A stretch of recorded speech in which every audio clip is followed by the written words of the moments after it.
গণঅধিকার পরিষদের সভাপতি নুরুল হক নূরের উপর নৃশংস হামলার তীব্র নিন্দা জানিয়েছে অন্তর্বর্তী সরকার। শনিবার ৩০ আগস্ট বিকেলে এক বিবৃতিতে এই প্রতিবাদ জানানো হয়। বিবৃতি বলা হয়, গণঅধিকার পরিষদের সভাপতি, জুলাই গণঅভ্যুত্থানের অন্যতম নেতা এবং গণতন্ত্র, ন্যায় বিচার ও জনগণের অধিকার আদায়ের পক্ষে সাহসী ভূমিকা রাখা রাজনীতিবিদ নুরুল হক নূরের উপর নৃশংস হামলার তীব্র নিন্দা জানা অন্তর্বর্তী সরকার। জুলাই আন্দোলনে অংশ নেয়া সব রাজনৈতিক ও সামাজিক শক্তিকে ঐক্যের আহ্বান জানিয়ে বিবৃতিতে আরও বলা হয়, এই সংকটকালীন সময়ে অন্তর্বর্তীকালীন সরকার জুলাই অভ্যুত্থানে অংশগ্রহণকারী সকল রাজনৈতিক ও সামাজিক শক্তির প্রতি ঐক্যবদ্ধ হওয়ার আহ্বান জানা।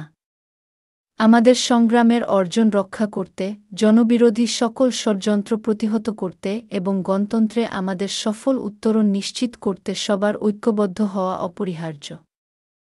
বিবৃতিতে আরও বলা হয়, কেবল জনাব নুরুল হক নূরের উপরই নয়, এই ধরনের সহিংসতা ন্যায় বিচার ও জবাবদিহিতা নিশ্চিতের ঐতিহাসিক সংগ্রামে জাতিকে একত্রিত করা গণতান্ত্রিক আন্দোলনের স্পিরিটের উপরেও আঘাত বলে মনে করে অন্তর্বর্তীকাল সরকার।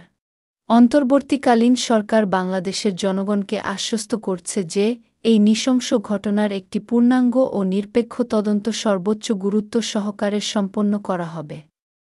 প্রভাব বা পদমর্যাদা যাই হোক না কেন, জড়িত কোনো ব্যক্তি জবাবদিহিতা থেকে রেহাই পাবে না। স্বচ্ছতা এবং দ্রুততার সাথে এর বিচার সম্পন্ন করা হবে।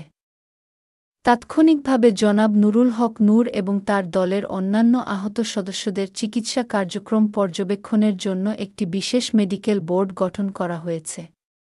তাদের সর্বোচ্চ মানের চিকিৎসা সেবা নিশ্চিত করতে অন্তর্বর্তী সরকার প্রতিশ্রুতিবদ্ধ। প্রয়োজনে তাদের উন্নত চিকিৎসার জন্য রাষ্ট্রীয় খরচে বিদেশে পাঠানো হবে। এই সংকটময় সময়ে জনাব নুরুল হক নূর, তার দলের আহত সদস্যগণ এবং তাদের পরিবারের সঙ্গে পুরো জাতির প্রার্থনা এবং সংহতি রয়েছে। ২০১৮ সালে শেখ হাসিনার ফ্যাসিবাদী শাসনের বিরুদ্ধে কোটা সংস্কার আন্দোলনে জনাব নুরুল হক নূর ঐতিহাসিক ভূমিকা পালন করেছিলেন। একজন ছাত্রনেতা হিসেবে তিনি তরুণদের সংগঠিত করেছিলেন, বিভিন্ন মত ও কণ্ঠকে ঐক্যবদ্ধ করেছিলেন এবং অন্যায়ের বিরুদ্ধে নির্ভীকভাবে দাঁড়িয়েছিলেন। ২৪ জুলাই যে গণঅভ্যুত্থান চলাকালে তাকে গ্রেফতার করা হয়েছিল এবং হেফাজতে নিয়ে নির্মম নির্যাতন করা হয়েছিল।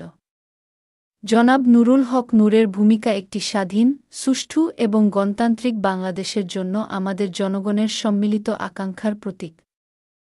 তার সাহস ও আত্মত্যাগ চিরকাল আমাদের জাতির ইতিহাসের অংশ হয়ে থাকবে বলেও মন্তব্য করা হয় বিবৃতিতে।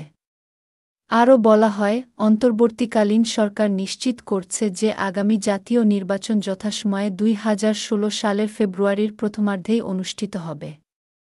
বাংলাদেশের জনগণের প্রতি এটি অন্তর্বর্তীকালীন সরকারের একনিষ্ঠ অঙ্গীকার। নির্বাচন বিলম্বিত বা বানচাল করার জন্য সকল ষড়যন্ত্র, বাধা অথবা প্রচেষ্টা অন্তর্বর্তীকালীন সরকার এবং আমাদের গণতন্ত্রপ্রেমী দেশপ্রেমিক জনগণ দৃঢ়ভাবে প্রতিহত করবে। জনগণের ইচ্ছা জয়ী হবে, কোনো অশুভ শক্তিকে গণতন্ত্রের পথে আমাদের অগ্রযাত্রাকে বাধাগ্রস্ত করতে দেয়া হবে না।